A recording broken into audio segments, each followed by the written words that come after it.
Se a gente olha para esse momento atual de mundo e tantos desafios políticos, econômicos e de sustentabilidade, você acha que a governança ela se tornou mais ou menos importante na sua visão? O meu viés é total para dizer que ficou mais relevante, né? Mas eu dou exemplos concretos aqui. Quer dizer, nós estamos vivendo um momento agora de grandes empresas que entraram no IRJ, né? Então, a gente tenta se perguntar o que aconteceu, né? Você tem questões esquisitas de fraude, coisa e tal, mas tem excelentes empresas que assim, fizeram algumas decisões erradas, você pode dizer que deram azar, né? Mas que, para dizer que deu azar, quer dizer, claramente faltou gestão de risco, né? Claramente faltou accountability, faltou disciplina de capital, né? Faltou visão estratégica, né? Então, eu acho que essas são evidências que a governança ela é cada vez mais importante, né? E governança não é aquele monte de regrinha lá da lista do novo mercado, quer dizer, governança é um negócio que qualquer organização precisa, capital aberto, capital fechado, né? Dentro da sua realidade, né? E de uma maneira que seja produtiva para cada tipo de organização. Olá, sejam muito bem-vindos a mais um episódio do Conversas com Propósito. Eu sou André Caldeira, sócio fundador e CEO do Grupo Propósito. E meu convidado de hoje é uma pessoa que eu venho acompanhando há muito tempo e que é com alegria que eu faço a saudação pela participação dele hoje aqui no podcast. Mauro Rodrigues da Cunha, conselheiro de administração. Mauro, seja muito bem-vindo a Conversas com Propósito. Obrigado, André. É um prazer estar aqui.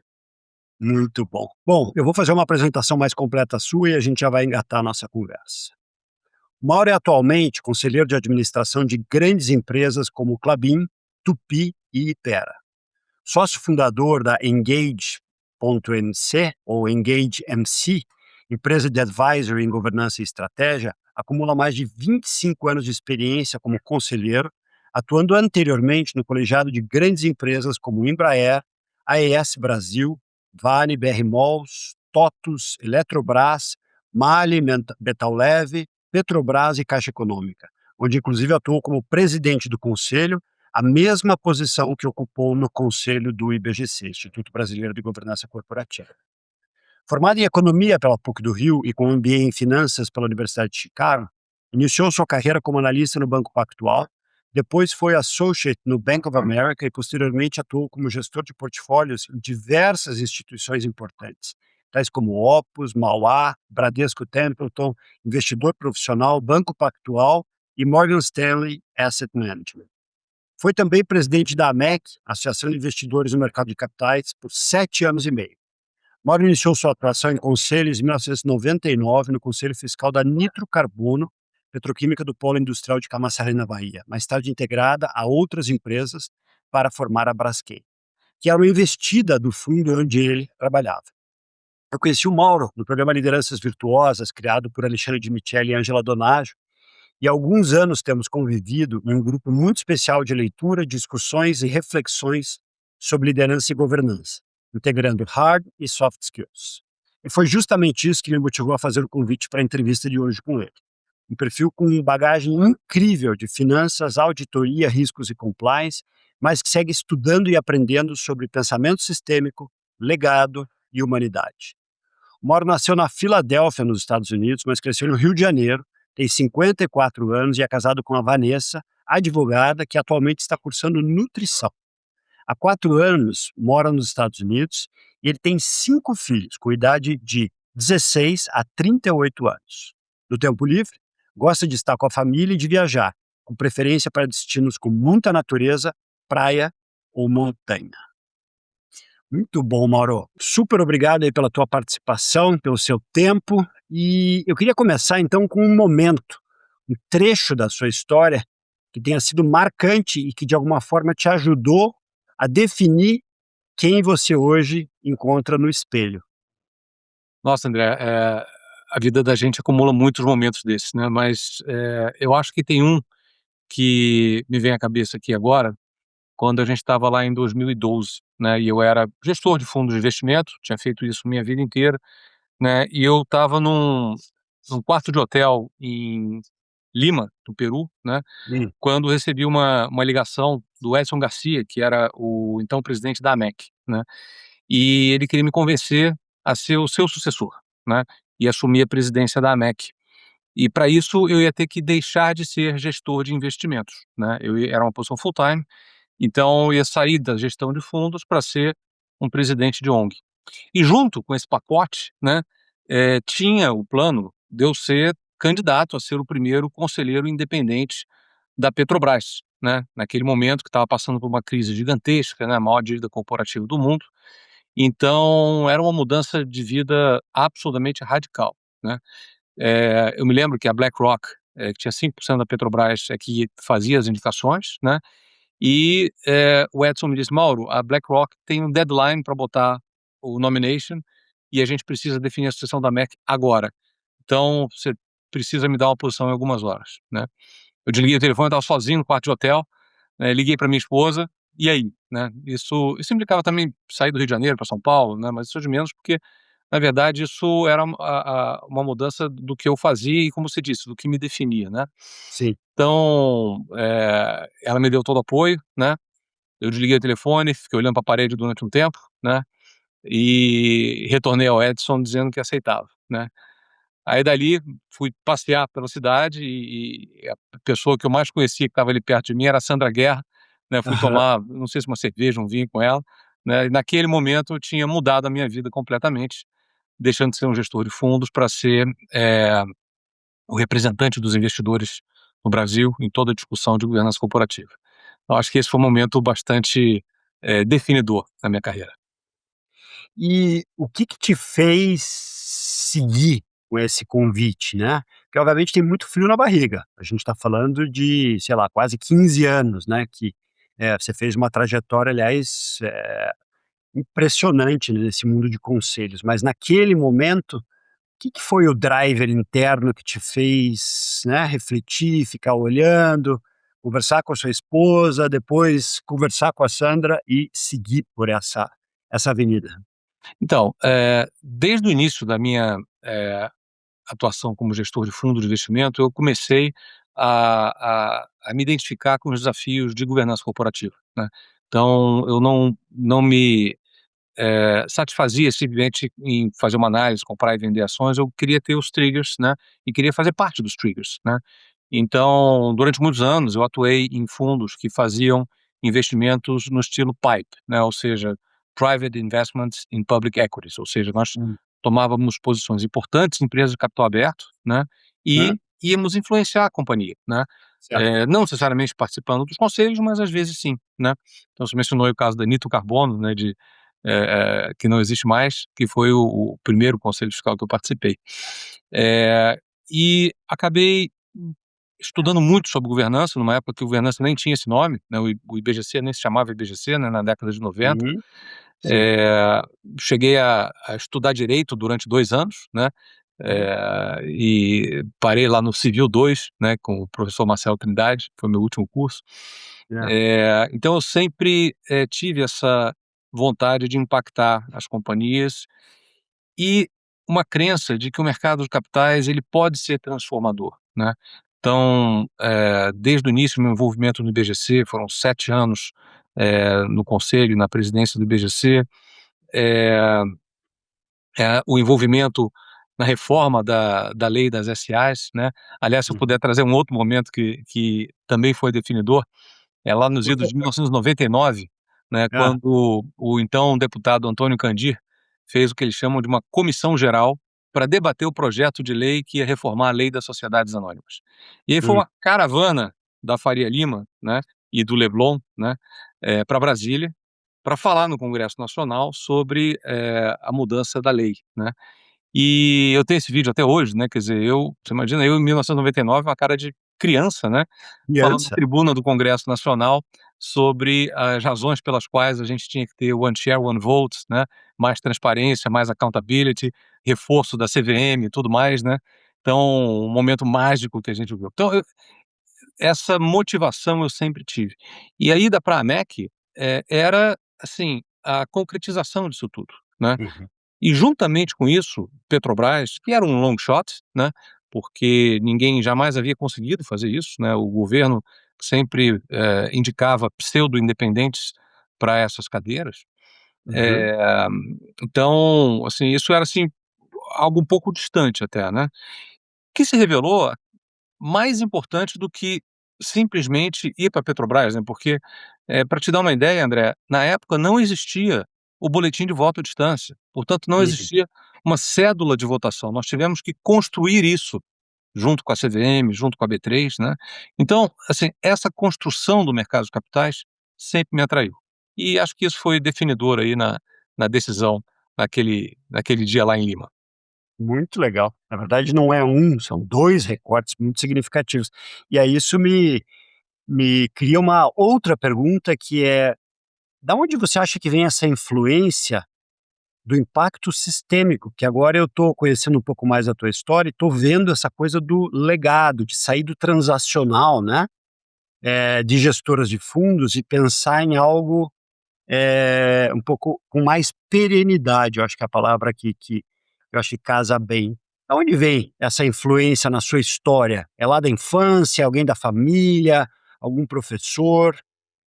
André, eu acho que é uma combinação de fatores, né? Eu tenho muita dificuldade de encontrar uma única influência, né? E na verdade, quer dizer, eu tenho influências que, na verdade, nem caminhariam para esse lado, quer dizer, alguns investidores, traders, né, que se especializavam muito em ganhar dinheiro, né? Certo. Mas eu acho que o início da minha carreira naquilo que foi o Banco Pactual nos anos 90, né, me deu uma percepção, da solidez do que era o sistema financeiro e o mercado de capitais brasileiro Hum, e, como isso estava pouco utilizado. E ainda é, é pouco utilizado, né. é.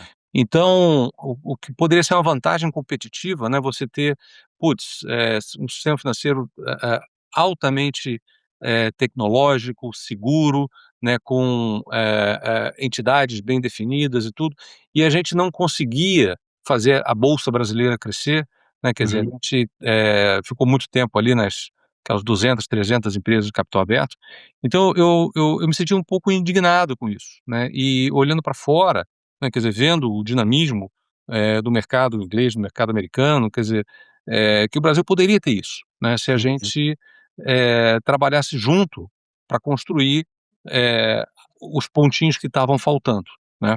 uhum. Essa agenda continua até hoje, tá, ela, avançou, ela se perdeu, para usar as palavras do Schenkman, né, mas volta e meia a gente encontra com ela de novo. Tá, tá. Não, porque realmente, ainda é um segmento muito pequeno, né, com potencial muito grande, mas enfim, a gente vai falar mais sobre isso daqui a pouco. Uhum.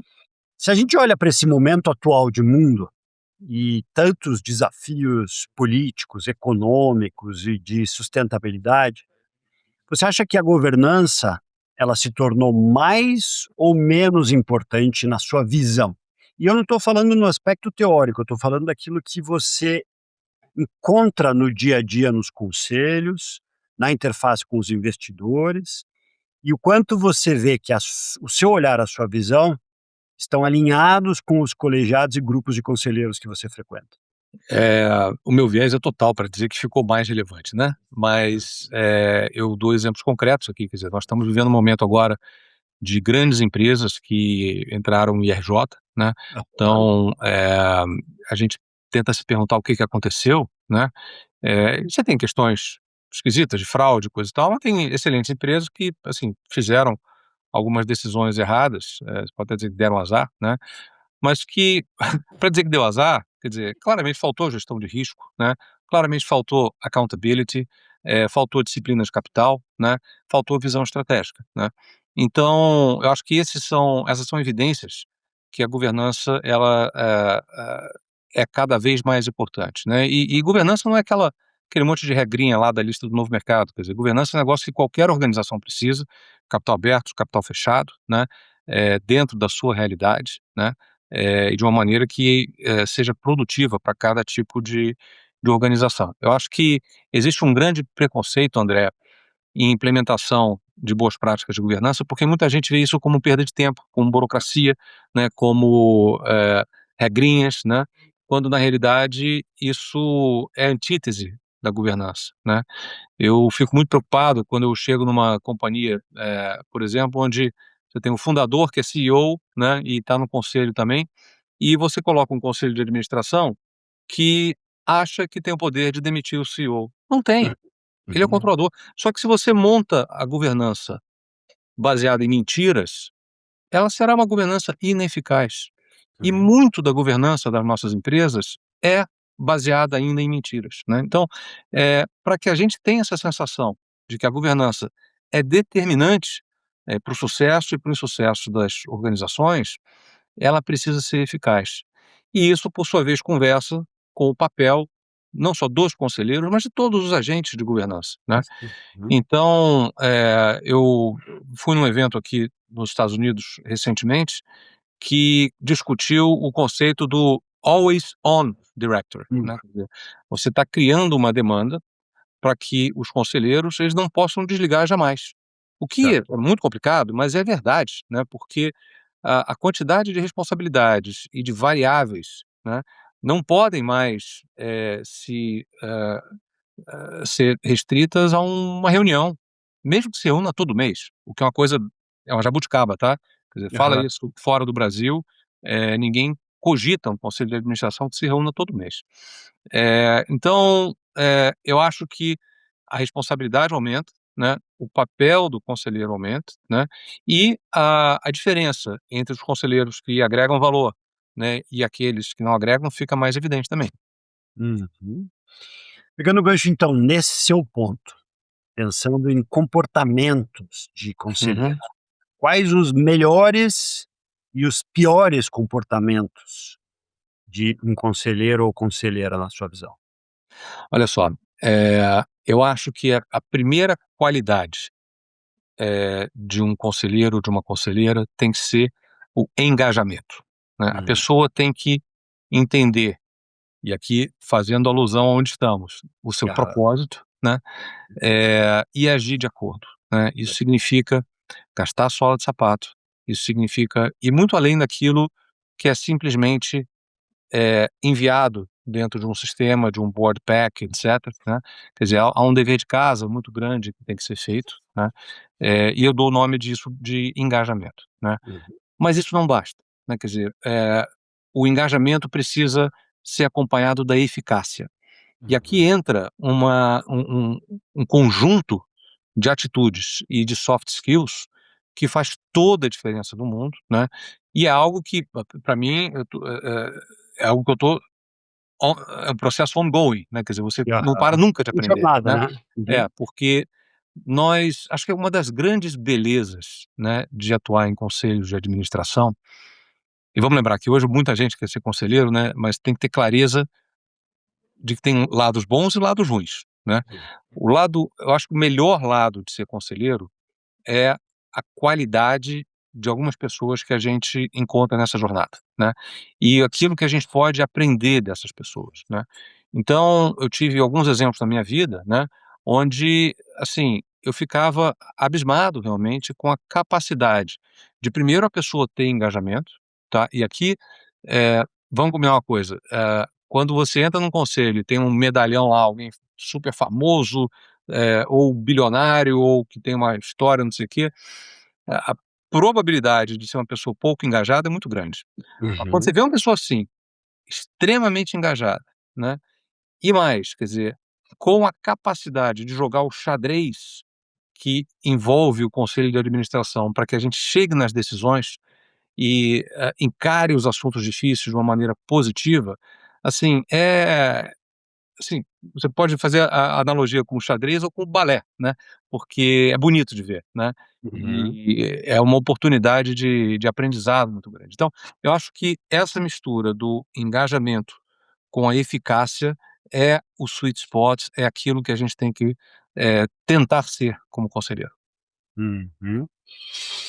E quando entram egos grandes no colegiado, né, Uhum, e você acabou de mencionar, medalhões, pessoas com muita experiência, uhum. pessoas que já passaram por várias situações e que não necessariamente têm postura humilde, têm escuta ativa, sabem trabalhar Isso. como colegiado de forma colaborativa.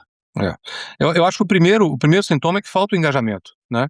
Quer dizer, a pessoa acha que está tão acima daquilo tudo, né? Eu vejo conselheiros que, além de não ler o material, a pessoa não leva um caderninho de anotações para sequer saber o que está acontecendo, né? Uhum. Então, acha que as pessoas têm a felicidade a bênção de ter o direito de ouvi-las, né? Na E sua conveniência. adoram o som da própria voz, né? Tá. Mas, assim, eu acho até, André, que a postura arrogante, né, e aqueles conselheiros que querem fazer discursos ou tomam um airtime desproporcional, acabam sendo menos ruins do que a falta de engajamento, né. Hum. Porque a falta de engajamento mata o debate, né, torna tudo pro forma, né. A Uhum. gente, pô, se tem um conselheiro que fala demais, você deixa o cara falar um pouquinho, perde um pouco de tempo, etcétera, mas você consegue trazer de volta. Mas se você tem um grupo de pessoas que não está engajado, a qualidade da discussão não vai botar o dedo naquilo que tem que ser discutido, entendeu? Então, às vezes pode ser o caso do medalhão, mas às vezes não é também, tá? Uhum, uhum. Yeah, yeah. Eh, Se a gente tivesse fazendo essa conversa para uma das turmas do IBGC, né, onde eu dou Uhum. aula lá desde 2018, você conhece muito o IBGC, foi presidente do conselho, conselheiro e tal. Que conselhos você daria para quem quer iniciar ou está começando a atuar como conselheiro? Primeiro se perguntar por que quer ser conselheiro, né? Uhum, E eu acho que hoje tem, assim, muita gente que acha que é o complemento de carreira ou o complemento de renda, né, é uma chance de ganhar muito e trabalhar pouco, né. Eu acho que existem algumas, mensagens de marketing, né, de inclusive concorrentes do IBGC que botam com todas as letras, né, que esse é o caso. E tem que se entender que mesmo que você responda positivamente a essas perguntas, né, que você entenda, o propósito e que faz sentido, né, estar nessa posição, a diferença entre a postura executiva e a postura, de conselho, nem todo mundo será bom conselheiro, né. Não dá para ser bom em tudo, né. uhum, Eu sou bom em algumas coisas e não sou bom em outras, né. Então, eu acho que está faltando autocrítica, André, uhum, nas pessoas, e nos gatekeepers, né. E também uma certa romantização da função do conselho. hum, A vida é muito dura se você for agir como tem que agir, né. hum, Tem que contrariar interesses de vez em quando, né. Você não pode ter paixão pela cadeira, né, quer dizer, a gente tá cheio de casos aí onde as pessoas acabam, eh, ah, transigindo nas suas convicções e nas suas atitudes, porque querem estar, bem na na recondução, né. é. Então, essas perguntas têm que ser feitas com mais frequência, né. Eu acho que tem que ter uma desromantização, né. E uma outra coisa que eu alerto as pessoas, André, que é o seguinte, atividade de conselheiro é uma atividade, pouco reconhecida no Brasil, né. Se você compara os níveis de honorários de conselho no Brasil com outros países, em empresas comparáveis, eu diria que é um terço ou metade no máximo, né. Fora um preconceito que existe no Brasil contra a remuneração variável para conselheiros, né. Uhum, Eh, eu me lembro quando eu participei da redação da terceira edição do Código do IBGC, e havia um grupo que queria dizer com todas as letras que conselheiro não poderia receber ações, né. uhum, E o outro grupo conseguiu convencer que isso não entrasse no código, mas não conseguimos dizer que é boa prática que o uhum, conselho, que é aquele que é o dono da estratégia, né, que vai gerar valor no longo prazo, eh, seja incentivado no longuíssimo prazo também em ações. Nós meramente colocamos: "Olha, se por acaso pagar em ações, tem que ser parâmetros diferentes do management". Foi uhum. tudo que a gente conseguiu escrever. Foi uma briga gigantesca, né. Então existe esse preconceito também. Então não é uma atividade bem paga, se você comparar por horas de trabalho e dedicação que você precisa colocar, com relação ao trabalho de consultoria ou advisory, por exemplo, né. Uhum, O que eu acho que tem uma relação direta com a falta de percepção de valor dos conselhos e da governança, né? Então, claro que nós avançamos muito na questão de avaliações de conselho, né? Boa parte das empresas já faz, é uma regra do novo mercado, mas esses processos viraram algo muito coreografado, né? E muito pouco correlacionado com a real eh, agregação de valor. Houve uma pesquisa recente, né, que comparou a percepção de valor agregado entre os próprios conselheiros e do management, né, que sofre as ações do conselho. Então, quer dizer, o management percebe muito menos valor no trabalho dos conselheiros do que os próprios conselheiros. Então, por conta disso, quer dizer, não há uma, uma ligação de valor e de recompensa no trabalho dos conselhos. Isso leva a conselhos mal remunerados, a uma seleção diversa, né, porque, de novo, eh, eu acho que os melhores conselheiros e conselheiras que eu conheço fazem isso por paixão, porque o economics, né, os levaria a fazer outra coisa, né. Então acho que são esses os conselhos que eu dou para quem está contemplando essa jornada, tá. Tem muito aprendizado, tem muita capacidade de transformar, mas envolve um nível de dedicação maior do que normalmente se pensa. Só acrescentaria uma coisa, André, desculpa estar me alongando na Imagina. resposta, mas muita gente chega e fala: "Ah, mas é importante levar em conta o risco de servir em conselhos de administração". Isso é uma balela, tá? Na minha opinião, o risco de ser um conselheiro de administração de uma empresa aberta no Brasil, hoje, é zero. Porque você vê a quantidade de escândalos que nós vimos envolvendo empresas abertas no Brasil e tenta lembrar quantos conselheiros foram punidos por alguma coisa. Nenhum. E no limite você tem uma multazinha da CVM de não sei quantos mil reais que o seguro D&O paga, etc. Ou seja, o risco é muito baixo, né? Eu acho que existe uma vontade, né, de participantes desse ecossistema de criar uma percepção, né, de valor por conta dessa questão de responsabilidade, que eu acho equivocada. Em empresas de capital fechado, isso não se aplica, tá? Eu acho que ali sim o risco é bastante elevado. Curiosamente, os honorários do conselho de empresas de capital fechado tendem a ser menores do que empresas abertas, Isso. né? O que, na minha cabeça, não faz muito sentido. E por último, eu acho que uma realidade que existe, os conselhos hoje, eles são muito mais opacos do que precisam, tá? E isso tem a ver com, em primeiro lugar, uma orientação jurídica, né, para que não fala nada para não dar problema, né? E eu acho que tem um pouquinho também de dar a impressão da mágica, né, daquilo que ninguém sabe, a caixa preta, etc.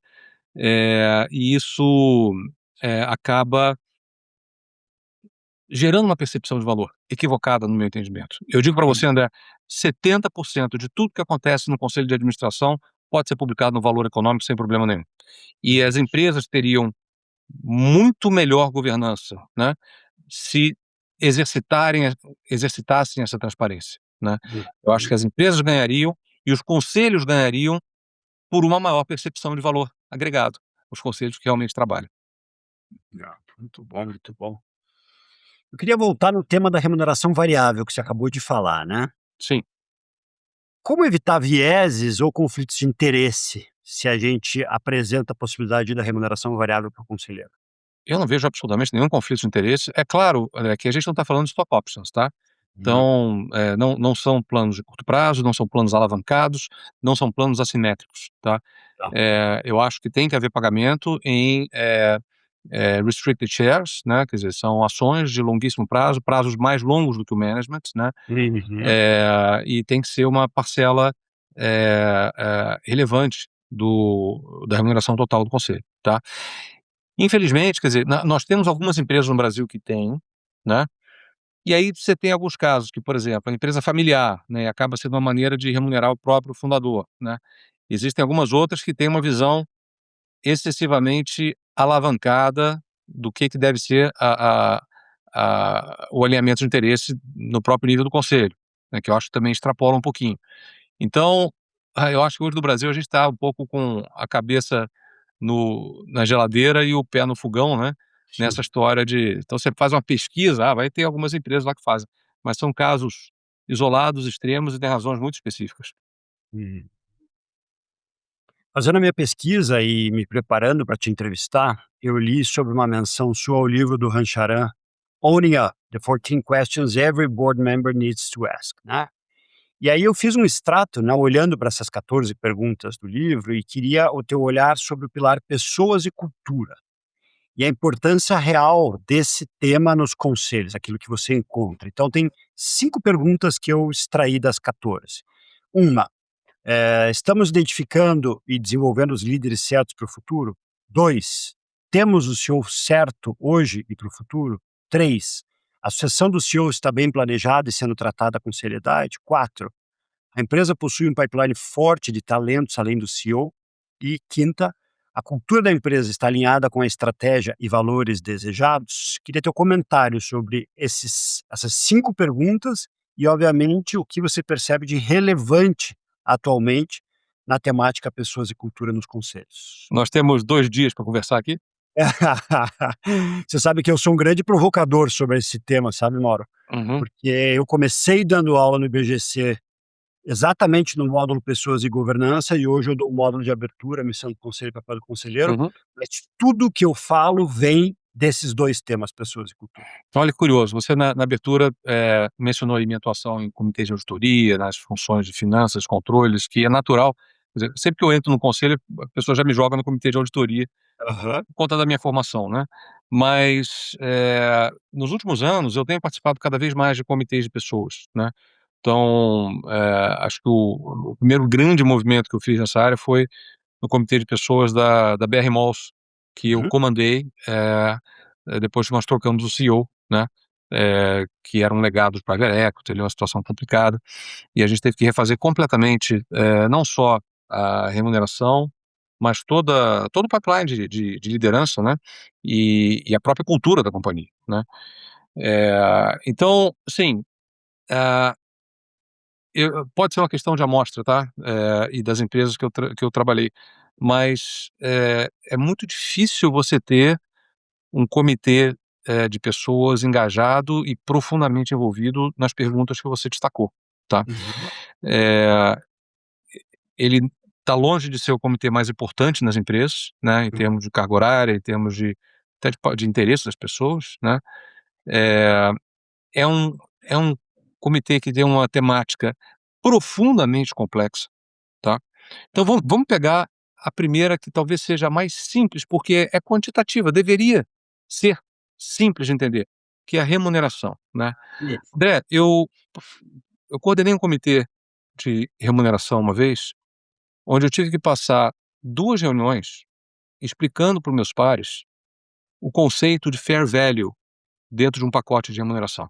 Uhum. Assim, é compensation 101, né, quer dizer, o Uhum. básico do Uhum. básico. Você não pode tomar decisões se você está dando instrumentos que têm os cenários probabilísticos de resultado e você só usa o notional, que pode não querer dizer nada, né. Uhum. Então, as pessoas não entendiam, quer dizer, as pessoas não estavam preparadas para estar sentada naquela cadeira, né. Uhum. Uhum. Eh Pipeline de sucessão é a mesma coisa, quer dizer, você vê os pipelines, aí você tem a mesma pessoa que está ocupando a é sucessor de todo mundo, né, e sucessões cruzadas, né. Aí quando você vê é um conjunto vazio, aí se ele está prontidão imediata, quem que você tem? Zero, né. Uhum. Então, eu costumo dizer: "Gente, uma coisa é o processo sucessório, outra coisa é a gestão de risco de contingência de eu perder aquele executivo", né. Então eu preciso ter os nomes de reposição. Os comitês têm uma dificuldade de fazer isso, porque não é como eles normalmente funcionam, né. Uhum. Então, eu, ao longo do tempo, eu acabei, dando 3 passos para trás, né, e voltando nos regimentos, né, no escopo dos comitês, o que está escrito ali dentro. Uhum. Porque, na maior parte das empresas, André, é um copy paste do tamanho de um monte, né, Sim. e ninguém jamais leu esses regimentos, porque, eh é aquela analogia, né, que somos todos escravos de um advogado que morreu há muito tempo, escreveu o primeiro regimento e todo mundo fez copy paste, né. Hum. Uhum. Então, eu estou fazendo isso numa companhia agora, quer dizer, a gente está redesenhando toda a estrutura de regimentos e políticas da companhia para dizer aquilo que a gente quer. E Certo. aí você consegue mapear os processos de cada um dos comitês, e no comitê de pessoas é exatamente isso, né, para você saber exatamente o papel do comitê, né, os ciclos, né, com que frequência aquilo ali vem, né, e como é que você vai se dizer preparado para formação de lideranças, para sucessão e tudo isso. E você mencionou num ponto assim que esse aí sim é o mais complexo, que é a cultura, né? Hum. É muito simples, André, a gente receber um belo PowerPoint de um consultor especializado em cultura e falar: este aqui é o nosso novo, é a nossa nova cultura, é o PowerPoint, a nova cultura, né? E aí você pode ter diferentes níveis de escuta, não sei o que, coisa e tal, mas sem o envolvimento prático do conselho, né? Também numa empresa, esse ano, eu consegui dar um break no processo que ia botar a nova cultura na rua, né? Antes da gente refletir exatamente, vem cá, é por aqui mesmo que a gente quer ver, a gente está pronto para isso? Isso aqui de fato reflete a cultura que nós estamos colocando de cima para baixo e de baixo para cima, né? É muito desafiador para o conselho entrar nessa área, porque o conselho, por definição, não está todo dia na companhia, né? Uhum. E você não consegue sentir a cultura se você não estiver na companhia, né? Uhum. Eu faço questão de fazer visitas aos sites, aos executivos dos mais diversos níveis, que me dá, assim, um pedacinho, né, de entendimento desse processo, tá? Mas o conselho precisa botar a mão na massa, né? Então, cultura é algo muito profundo, né? E para o conselho, de fato, se considerar apto, né, para não dizer ser o dono, né, do desenvolvimento da cultura, né, ou o steward da cultura, né, quer dizer, para pelo menos Sim. influenciar para onde ela vai, né, é melhor nem tentar fazer, né. Então, de todas as perguntas que você colocou, eu acho que essa é a mais complexa. Mas eu acho que tem um outro tema aqui que eu vejo em muitos conselhos, ou a reação por dor e não visão estratégica, ou sequer o reconhecimento da importância estratégica do tema cultura, mesmo que as pessoas não sejam Sim, aptas a isso, sabe? Então é aquela isso. coisa do tipo: "Não, isso é tema do RH". E aí, quando a empresa começa a ter evasão de talentos-chave, quando tem dificuldade e atratividade, quando tem movimentos no cenário como esse que a gente está vivendo, aí parece que, isso começa a surgir com mais força. Você concorda? Eu concordo plenamente, isso é verdade para a cultura e é verdade também para a agenda de sustentabilidade, né.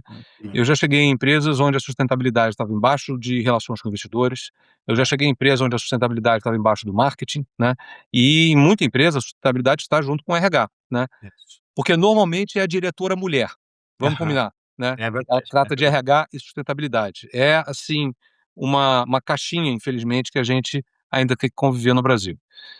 Dentro desses processos de redesenho de governança, né, eu tenho insistido para que a sustentabilidade fique junto da estratégia, né.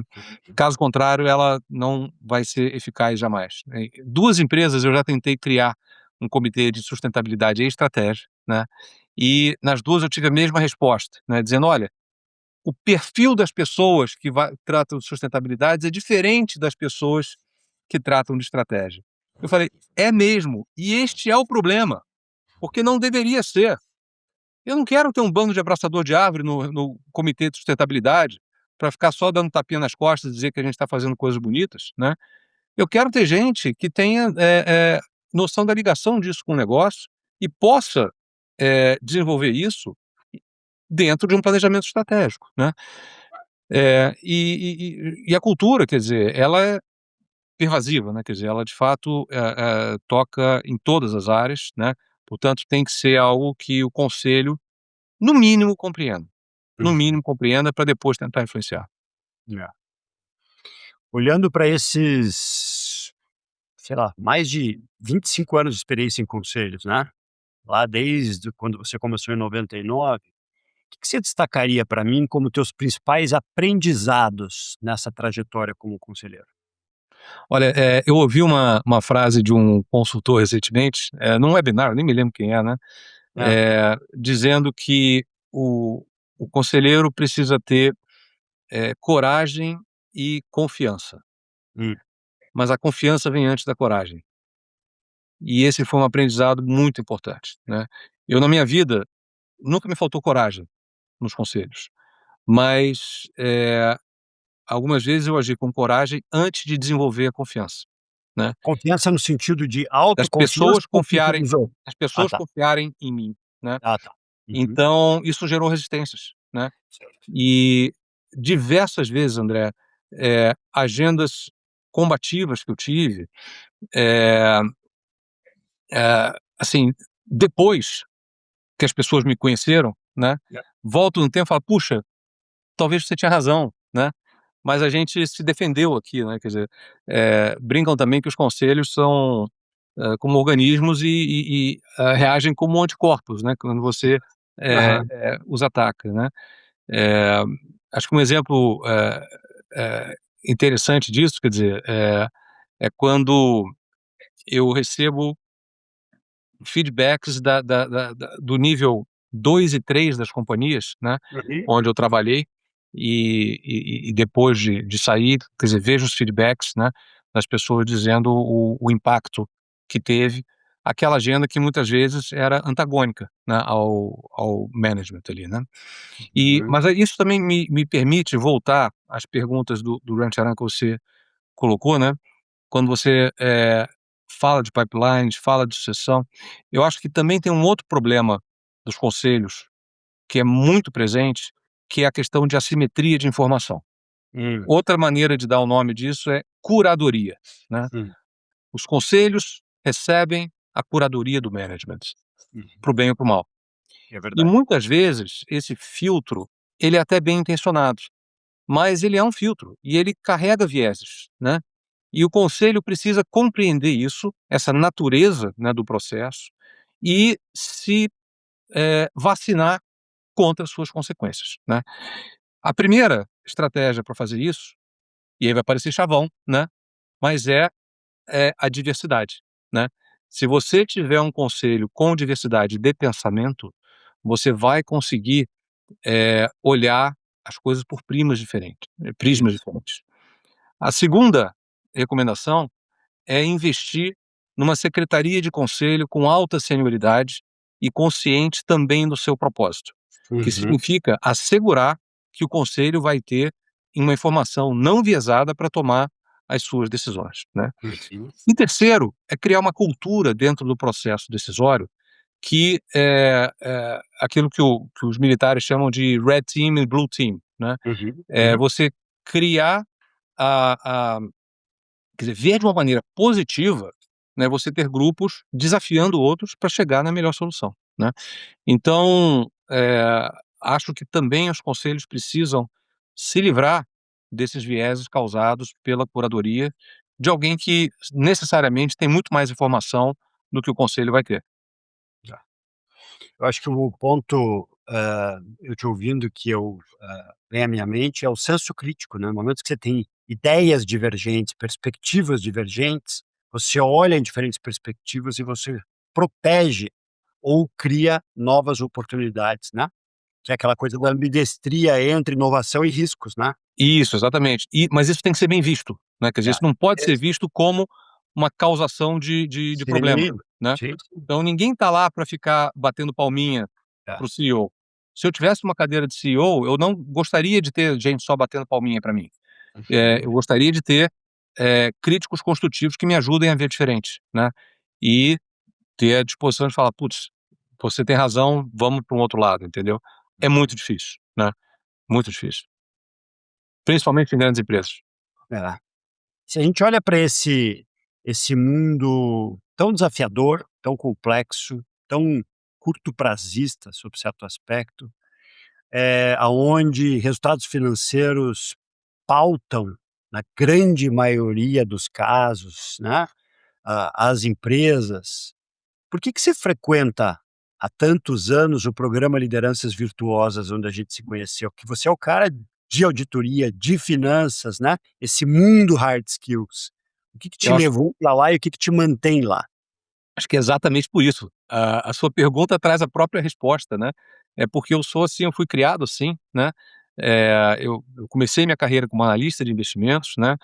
O meu MBA foi super quantitativo, quer dizer, eu sempre fui um cara de números e, como eu te falei, mesmo que eu não queira, me jogo no comitê de auditoria, porque é onde as pessoas acham que eu imediatamente já agrego valor. E eu sinto a necessidade de ampliar o meu repertório, né, de entender as coisas sobre outros prismas, né, e conseguir desincumbir da minha função de conselheiro, que por natureza é holística. O É, conselheiro precisa ver tudo, por mais que você vá delegar e coisa e tal, mas assim, se tem uma área que eu não entendo, eu preciso estudar, né. certo. Então, estou estudando cybersecurity, estou estudando AI, né, mas estou estudando também espiritualidade dentro do nosso grupo. Aham, muito bom. E para o Mauro, é desafiador manter a esperança e a fé na humanidade, vendo tudo que você vê e na tua perspectiva individual, dessas mudanças que a gente está vivendo? André, se eu te disser que eu não tenho momentos difíceis, eu vou estar mentindo, tá? Uhum. Porque, assim, é muito fácil dizer que tudo poderia ser diferente, né? E não é, né? E isso acaba virando perdas de oportunidade, realmente, né?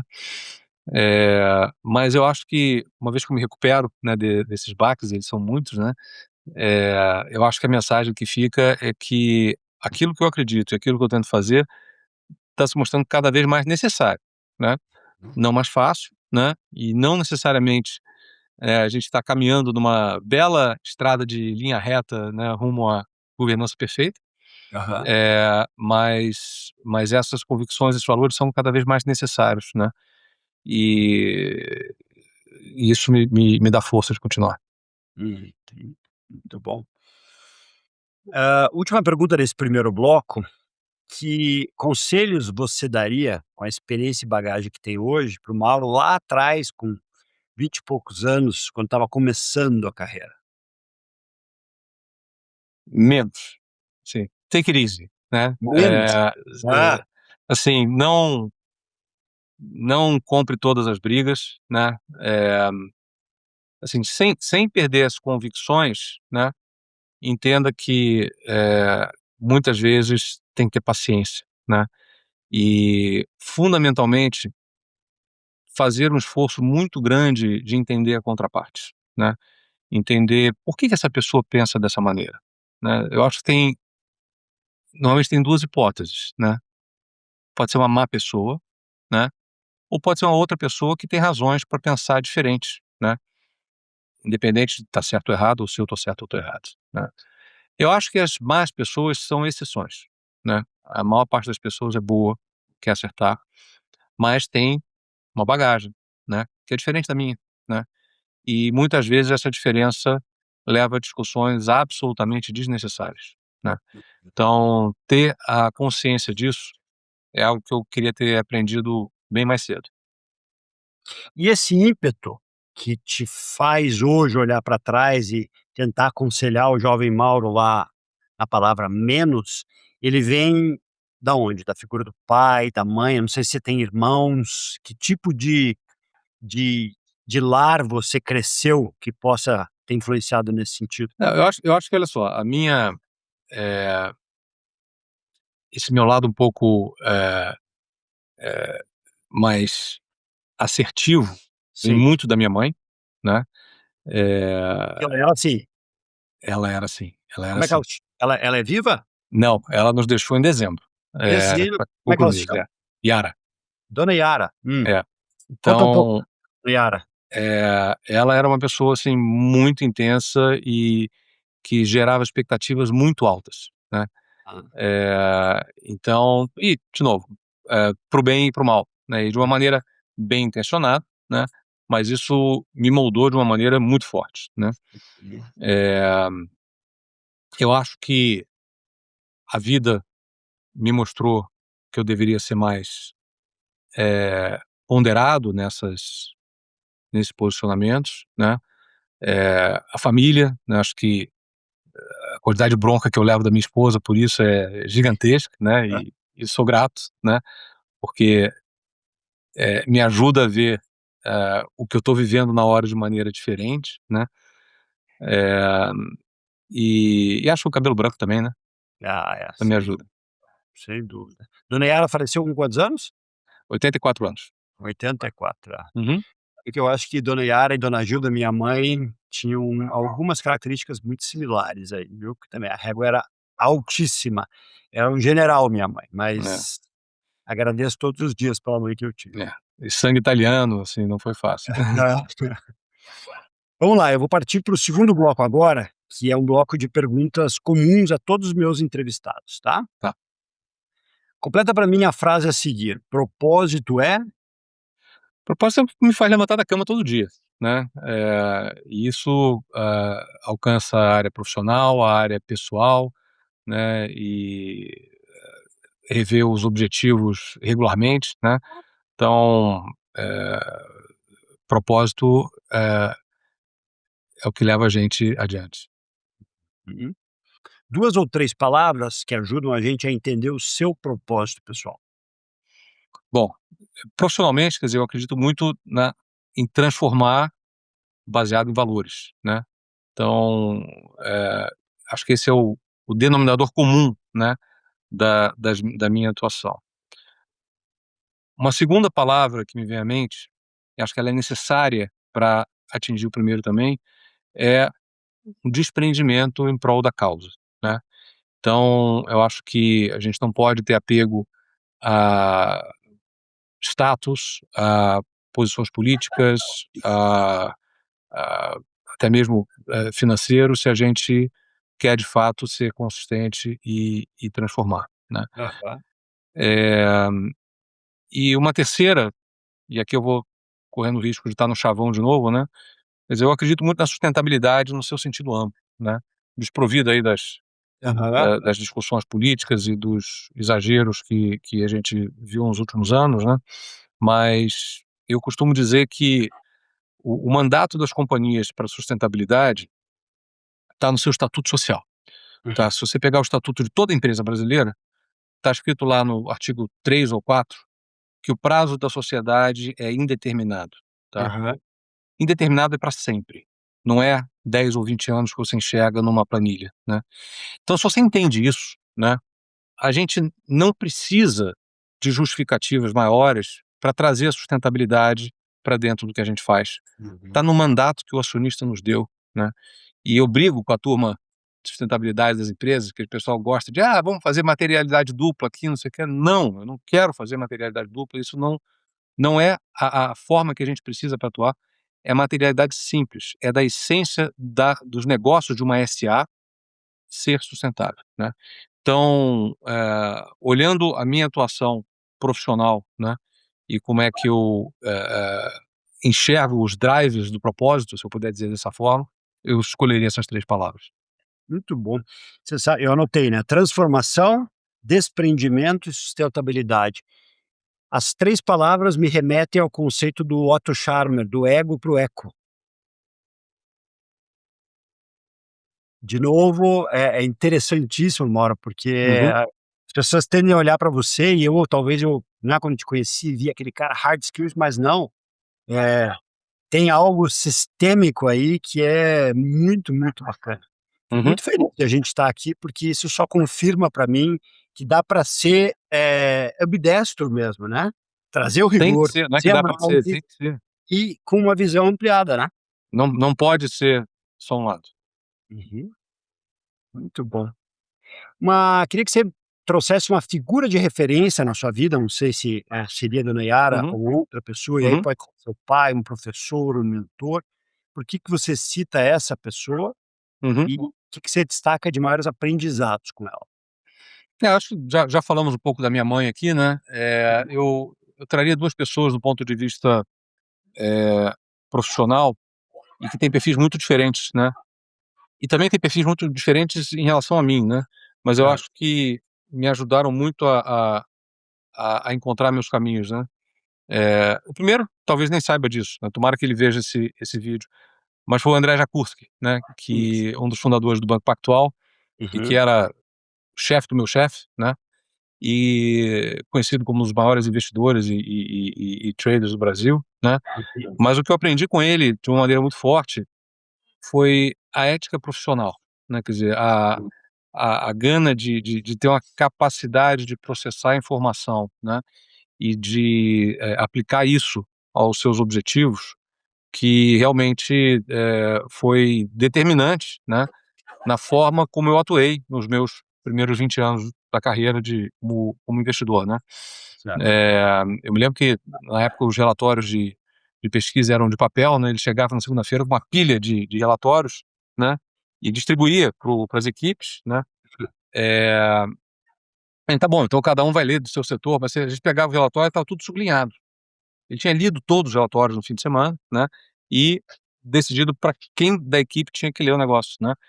Eh, e hoje a gente está mais distante, mas eu vejo ele à distância e nas atividades que ele tem, e a minha percepção é que ele continua com a mesma energia e a mesma ética profissional. Ele, Interessante assim, que, eu não posso deixar de mencionar a palavra engajamento que você acabou de é, mencionar, né, a exato. escola do engajamento está aí nessa referência, né.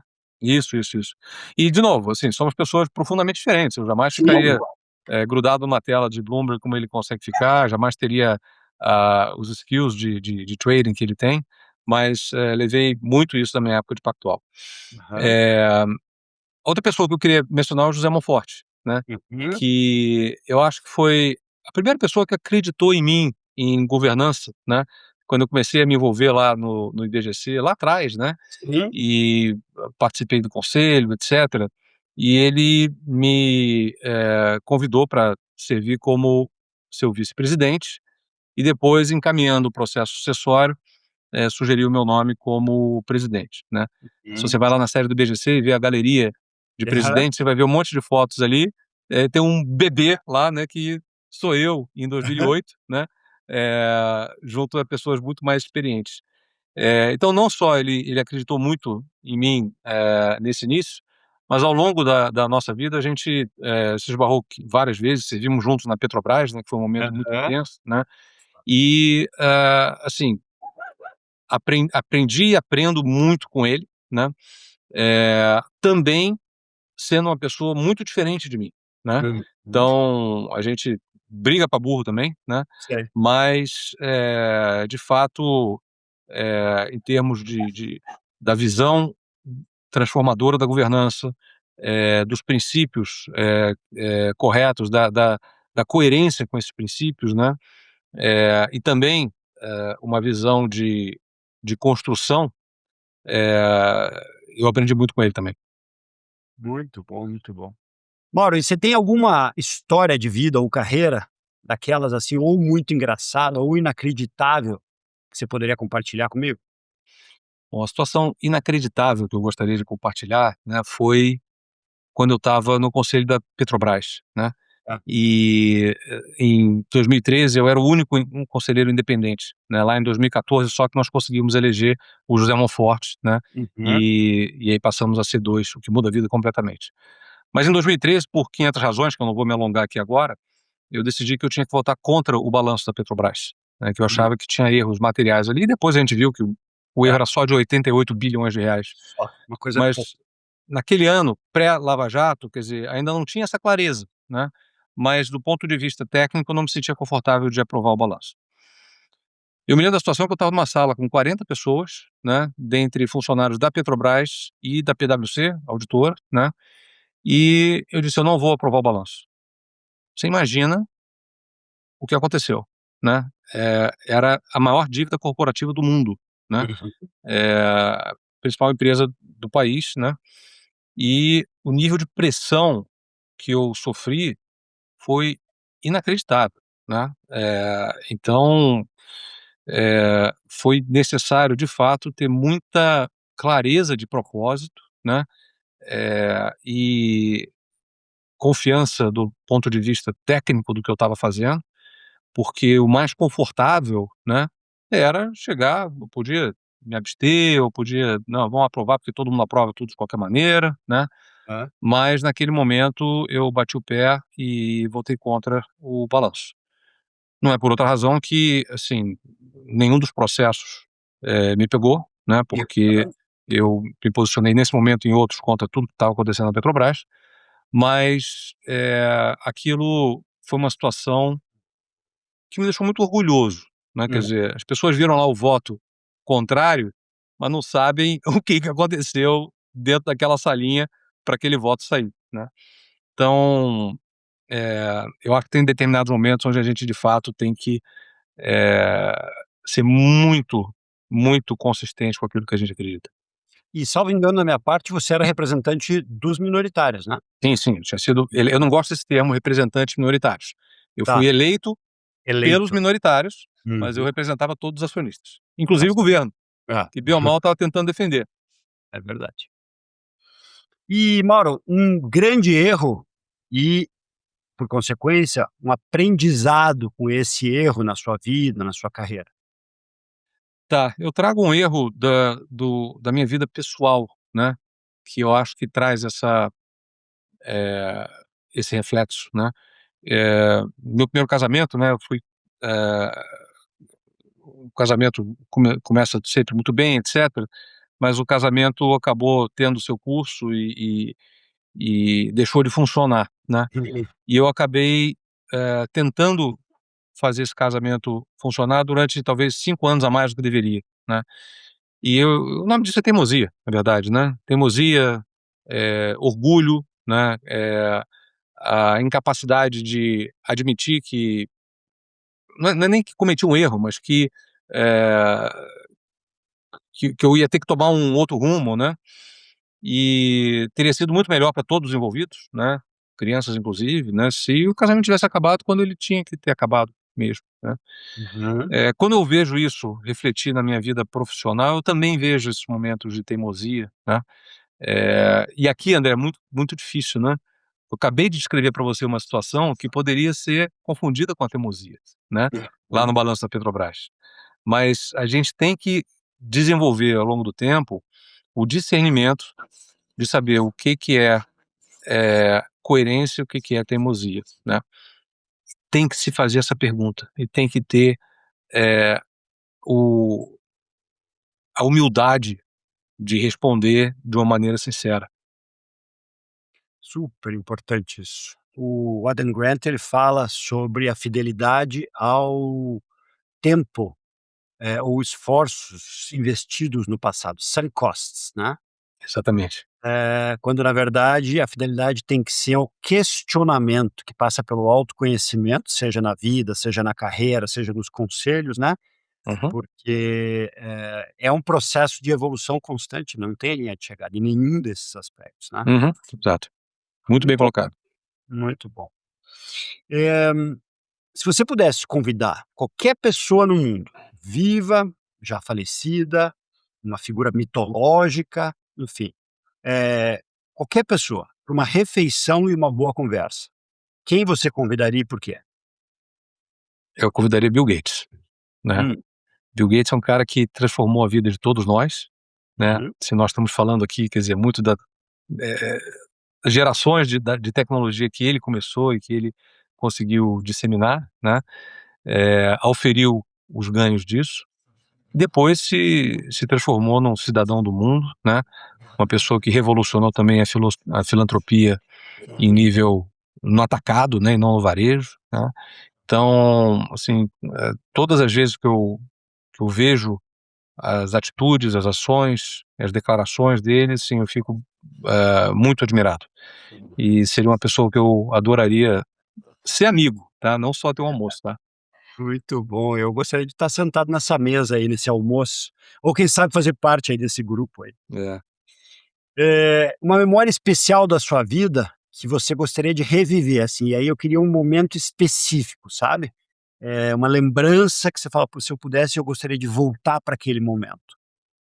Eu acho que não tem momento mais forte do que o nascimento dos filhos, de cada um deles, né, aquilo, eh, faz o mundo parar, realmente, né. E eu fico muito triste que eu tenho, assim, filhos já adultos, né, que Aham. teimam em não me dar netos até agora, né, então eu tô louco para ter netos para passar por isso de novo, mas a turma tá mais devagar nessa geração, né, do que a gente era, sei lá. É. Interessante, né, porque a gente fala sempre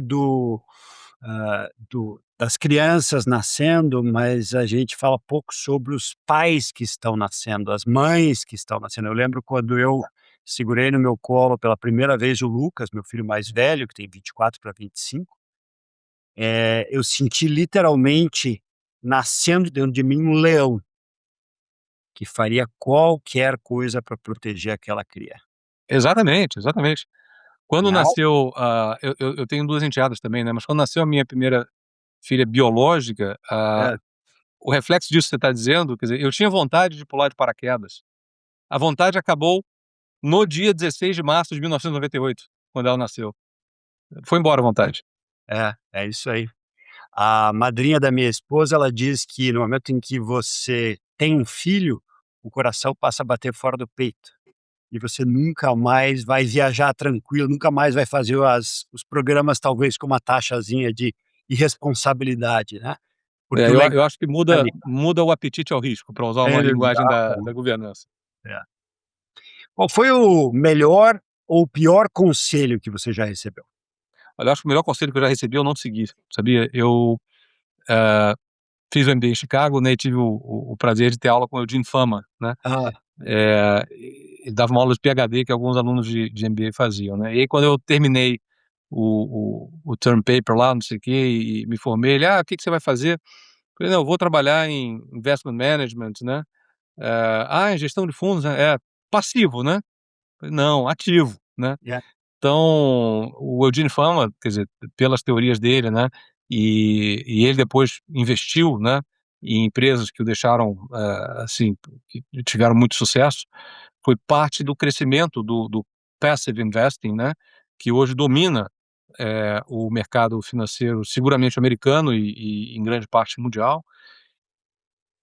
Ame-o ou, odeie-o, né, mas é a verdade, né, e de fato foi uma tendência que ele visualizou e eu teimosamente, não segui esse conselho, né, é, é, então deveria, né. aham, O pior conselho, né, e a gente falou um pouquinho da minha mãe, e acho que isso ilustra um pouco também o que eu tinha falado antes, né. Quando eu me formei na faculdade, ela me deu uma camisa que hã, dizia o seguinte: "Just graduated and ready to make my first $1 million", né. hum, Então, assim, tadinha, é claro que ela fez de brincadeira e talvez até quisesse que eu ganhasse $1 milhão mesmo, etcétera, mas aquele tipo de conselho, né, ele me deixou por tempo demais, focado na questão do dinheiro como sendo o placar que tem que olhar, né. certo. Então, demorou para eu conseguir pensar um pouco diferente, né. Então, não é um conselho que eu daria para meus filhos. Muito bom, muito bom. Mauro, que pergunta você teria para mim nessa nossa conversa? Me conta qual foi a resposta mais inesperada que você já recebeu nessas conversas com propósito.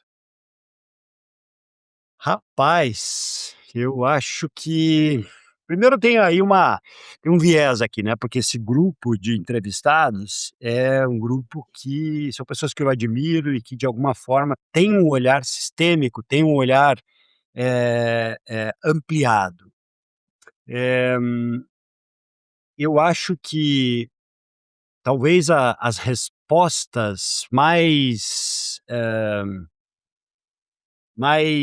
que menos dão, hã, sequência a uma conversa são aquelas respostas, assim, do tipo: "Ah, se você falasse para mim, puxa, um prato que, você comeu quando você tinha 16 anos, uma macarronada da sua avó, e aí parasse aí e você não me desse a chance de eu falar: 'Mas por quê? O que sua avó representava?'" Ou então respostas que não entram no viés do aprendizado, da dor de barriga, das dificuldades, que se chama vida, né, Uhum, eletrocardiograma, uhum. são as de maior dificuldade, né. E talvez, junto com isso, ou seja, quando eu não consigo chegar no aspecto humano, ou quando a conversa vai e pode se tornar, por exemplo, uma aula de governança, que é algo que a gente não fez aqui, que é falar da vida como ela é, falar da prática, entendeu? Sim. Se a gente fica lá falando do código de boas práticas e etc., fica uma coisa enfadonha. Então Sim. aqui eu nunca pergunto sobre teoria, não quero saber de market share, de investimentos, aí você vai achar em outros lugares. Aqui a Tá. gente tem que falar sobre aprendizado e tem que aprofundar, sabe? Uhum. É aqui que eu fico buscando, é essa fissura aí das conexões humanas. Uhum. Um livro marcante na sua vida, e por quê? Ayn Rand, Atlas Shrugged. Fala um pouco mais, não conheço. A Revolta do Atlas, né, quer dizer, é um manifesto libertário, né, É, considerado um pouco radical por alguns, mas é. uma ficção, né, que alerta realmente para muitas falsas expectativas que existem no mundo e fortemente em países como o Brasil, né. Aquela Ah, ideia de que o governo vai resolver tudo, ó, qualquer coisa chama o governo, ó, qualquer coisa vamos fazer uma lei nova, né, e isso, fazendo com que os indivíduos não tenham a capacidade de uhum, atuar, ou, acabem, se colocando numa posição de desvantagem em relação àqueles que são bem conectados, que conseguem uma medida provisória para conseguir um investimento sei. especial, um subsídio, coisa e tal, né, e como isso destrói o tecido da sociedade, não apenas em termos eh do seu potencial de crescimento, mas dos seus valores, né, Certo, certo. e de como as pessoas acabam se relacionando na sociedade. Aham. Então, é um livro muito grande, que eu li faz muito tempo, tá na hora de eu ler de novo, tá, mas É, o Alexandre Micheli tem que me dar um espaço aí, porque eu aham. não consigo dar conta. Isso aí. Ele dá uma canseira da gente, muito bom. É. Se você tivesse poderes mágicos por 1 minuto e pudesse mudar uma única coisa no mundo, o que que você Uhum. mudaria? Olha, eu, assim, tiraria as máscaras de fake news e falsidade que se colocam desnecessariamente, né, quer dizer, quantidade de vezes que todo mundo sabe que a coisa não é dessa maneira, mas, eh, alguém está dizendo ou tem que, fingir que é assim, não sei o quê. Isso atrapalha, isso destrói, né, isso é contra, a gente conseguir de fato construir alguma coisa que vai, ser boa para todo mundo. Então seria fazer essas máscaras caírem. Uhum, muito bom. E você está com 54 anos, Sim. e eu queria que você pensasse o seguinte, a parte que falta da sua vida, tomara muito longeva, Uhum. mas naquilo que depende de você, palavras que podem ajudar a descrever o que que se almeja para esse restante da sua vida. Bom, vamos lá. Primeiro eu quero continuar tendo a possibilidade, sendo cada vez mais eficaz em impactar organizações e pessoas, né. Segundo, quer dizer, cada vez mais eu tenho uma necessidade, uma vontade de estabilidade pessoal, né, quer dizer, a vida Aham. da gente é muito fluida, né, tem mudança, filho cresce, não sei o quê, finanças, etcétera. Então, essa estabilidade é um valor que é cada vez mais importante, né. Uhum. Eh, o o sucesso da família lato sensu, né, e aqui sucesso eu coloco como, eh, todos estarem encaminhados nas suas respectivas estradas que escolheram de sucesso, conforme queiram definir, Aham. sucesso, e não como eu queira definir, né. Eh, longevidade, né, e acho que todos nós temos dedicados mais tempo para, porque de fato é algo que está a nosso alcance, né, eh, conseguir viver mais e bem, né, Uhum. e compartilhar conhecimento, né. Aqui nós temos uma oportunidade disso, né, mas compartilhar conhecimento dentro de casa também, e nas relações de trabalho, nas aulas e outras oportunidades. Muito legal, muito bom. E para a gente fechar, uma frase cuja mensagem seja marcante em sua vida. Tem a frase que é a imagenzinha do grupo da família aqui no WhatsApp, né? Que é aquela "We didn't come this far just to come this far". Eu A gosto gente muito não dessa. chegou tão longe só para chegar até aqui. A gente não veio até aqui para parar por aqui, né? Claro. Temos que seguir.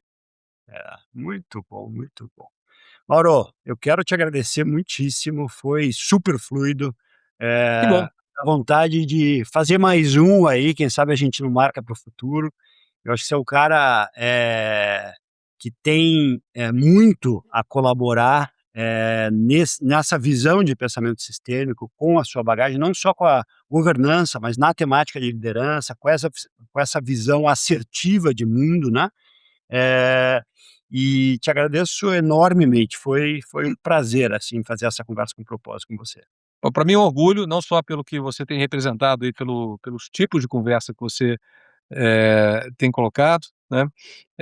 Fiquei triste que eu não pude ir no lançamento do seu livro, mas lerei também, e também vou torcer para o Alexandre dar um tempo para a gente, né? Isso aí. E quando eu vejo todos os outros convidados aqui, eu fico assim, bastante orgulhoso de estar participando dessa conversa e estar entre os seus convidados. Muito bom, muito bom. Obrigado, Mauro, mais uma vez, e obrigado a você que nos acompanhou em mais esse episódio. Se você gostou, eu peço que você curta, comente, compartilhe. Vamos juntos ecoar mais diálogo, mais inspiração, mais propósito. Obrigado e até o próximo episódio.